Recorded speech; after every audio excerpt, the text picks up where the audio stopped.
क्योंकि कभी कभी ऐसा होता है, जैसे हम किसी ऑपरेशन में हैं तो हमने किसी आतंकवादी को पकड़ लिया, तो वो भी ये चाहता है मेरे भी बच्चे हैं, मेरे को छोड़ दो। मैं लेकिन हम नहीं छोड़ेंगे, नहीं छोड़ेंगे। हमें दया नहीं दिखानी।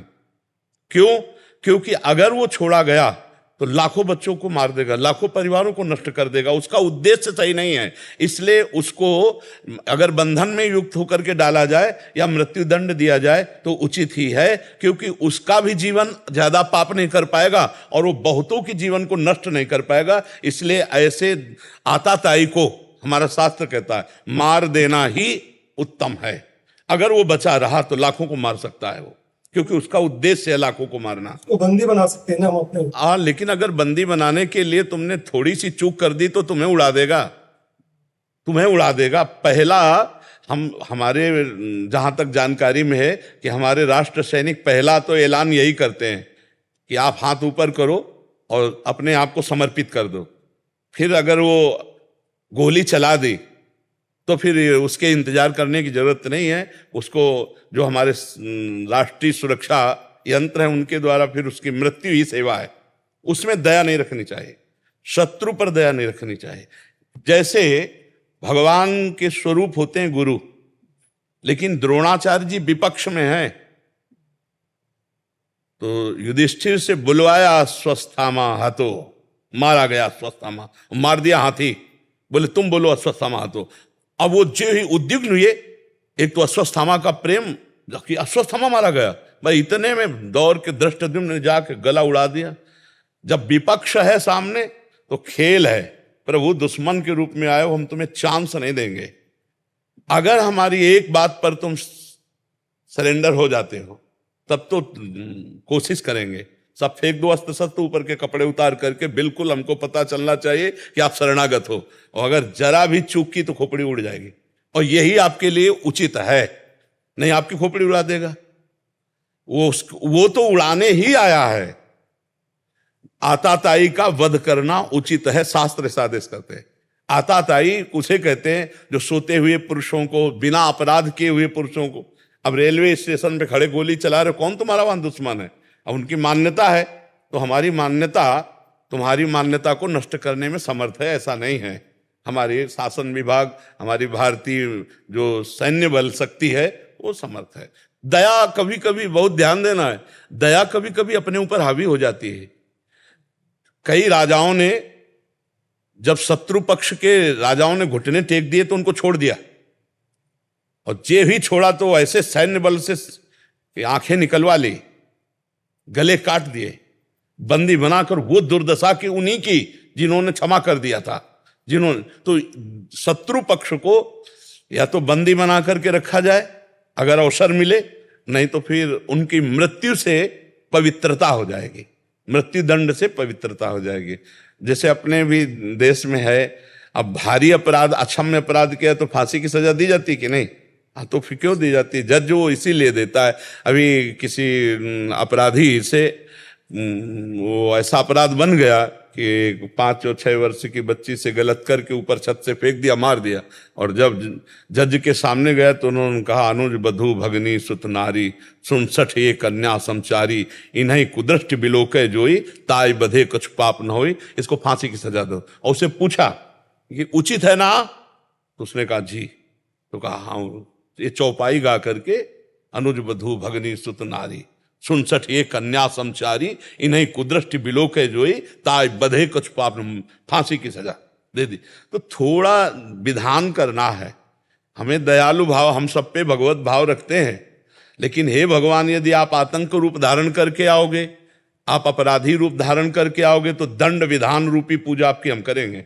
आप सौम्य रूप रख के आओगे तो हाथ जोड़ लेंगे। अलग अलग विधान रखा गया है।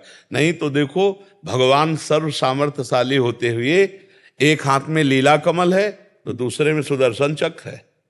तापस वेश विशेष उदासी, 14 वर्ष राम बनवासी, शरीर के वस्त्र बदल दिए, पादुका नहीं पहनी, लेकिन सारंग धनुष और अक्षय तुड़ीर साथ ही रखा है।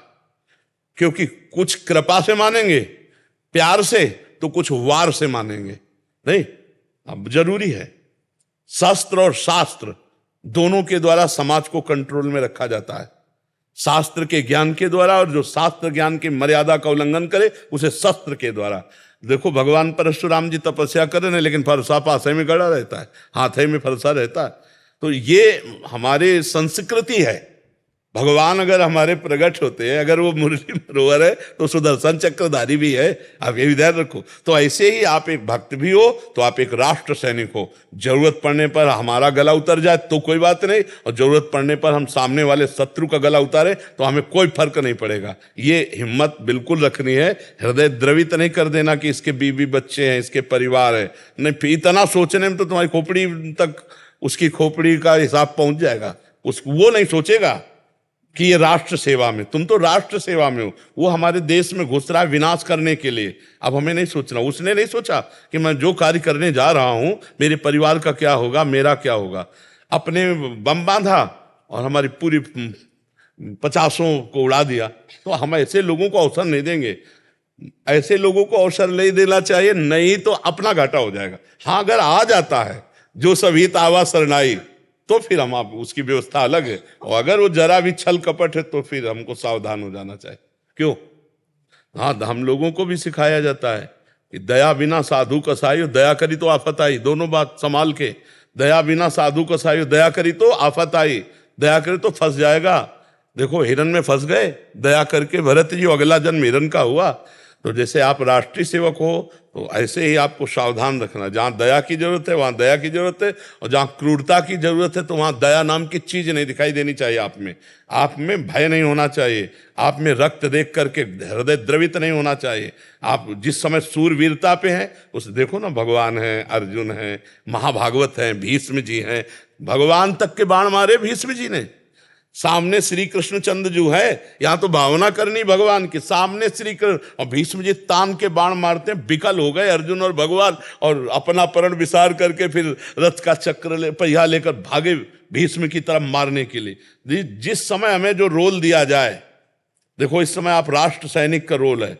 हाँ, अगर आवश्यकता है, हुकुम है तो सैकड़ों की जान ले लेंगे, आवश्यकता है तो अपने प्राण दे देंगे। ये सूरवीरता कम न होने पावे। साधु संग, सत्संग, भगवत भावना, ये हमारा एक क्षेत्र है, और राष्ट्र प्रेम एक क्षेत्र है। राष्ट्र प्रेम की जगह फिर ये दया है, ये हम सह सकते हैं, ये हम सह सकते हैं। हमें जूते से कोई मार रहा, थप्पड़ से मार रहा है तो हम ठाकुर को याद करेंगे और समझेंगे कि आपका विधान, लेकिन आपका नहीं। आप कोई साधु भेष में नहीं हो। इसमें बिल्कुल दयालय चाहिए, बिल्कुल हृदय पक्का। यही भक्ति है, इसी को समझना है। यही पक्की भक्ति है। ये नहीं कह रहे हिंसा कैसे, भगवान करवा रहे हैं ना, मार अर्जुन। अर्जुन कह रहे सन्यास लेंगे और भिक्षा का अन्न पाएंगे लेकिन युद्ध नहीं करेंगे, और भगवान कह रहे नहीं, इस समय तुम्हें प्राप्त धर्म युद्ध, तो इस समय तुम्हें गर्दन काटनी। बोले किन की काटे? जिन्होंने अंगुली पकड़ के चलाना सिखाया, भीष्म जी, द्रोणाचार्य जी, उन्हीं की कटवाई। सर सैया पर अर्जुन ने ही भीष्म जी को गिराया है, और भीष्म जी अंगुली पकड़ के चलाना सिखाए थे अर्जुन। जब हमारा पक्ष और विपक्ष, धर्म और अधर्म की बात आवे, फिर हमारे अंदर दया नहीं, फिर उस समय नहीं। समझ पा रहे आप जी?